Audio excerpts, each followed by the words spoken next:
Buongiorno a tutti da Strasburgo. Anche qui la settimana si è aperta con la diretta dell'insediamento di Trump a Presidente degli Stati Uniti. Una cerimonia che è servita a mostrare Trump per quello che è, un uomo ancorato al secolo scorso, con idee violente, pericolose, che vanno dal colonialismo all'isolazionismo, passando per la discriminazione di genere e l'intolleranza verso gli stranieri.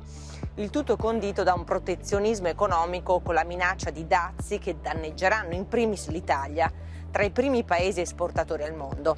La risposta dell'Europa deve essere autorevole, decisa, chiara. Siamo alleati, sì, degli Stati Uniti, ma non possiamo accettare la prepotenza di Trump e dei suoi amici miliardari.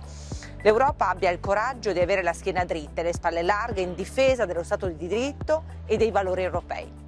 Durante la sessione plenaria abbiamo discusso della necessità di proteggere la nostra democrazia attraverso l'incrementazione del Digital Service Act, regolamento europeo fondamentale per fare scudo alle interferenze straniere. Ma c'è stata un'altra notizia determinante che ha aperto la settimana: il cessate il fuoco in Medio Oriente. Abbiamo visto gli abbracci degli ostaggi, dei prigionieri che sono finalmente tornati a casa, ma nulla potrà cancellare le violenze e i crimini di guerra a cui abbiamo assistito.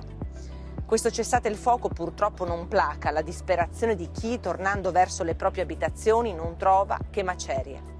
Secondo quanto stimato dall'ONU, serviranno almeno 20 anni per rimuovere i 50 milioni di tonnellate di detriti che 1 anno e 2 mesi di bombe hanno lasciato nella striscia di Gaza.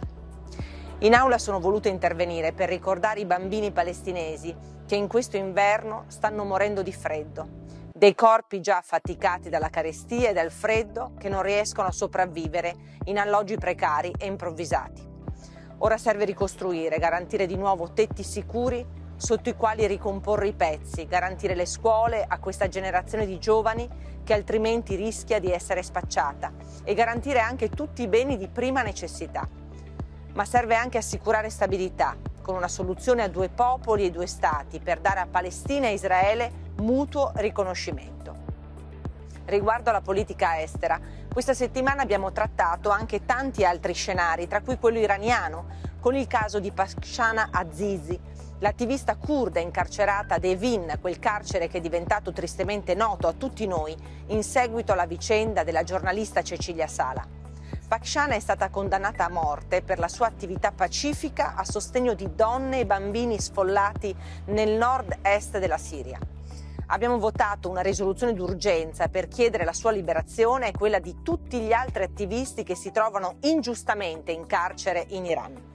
Vi terrò aggiornati sui miei canali con i prossimi sviluppi, ma c'è un'altra novità.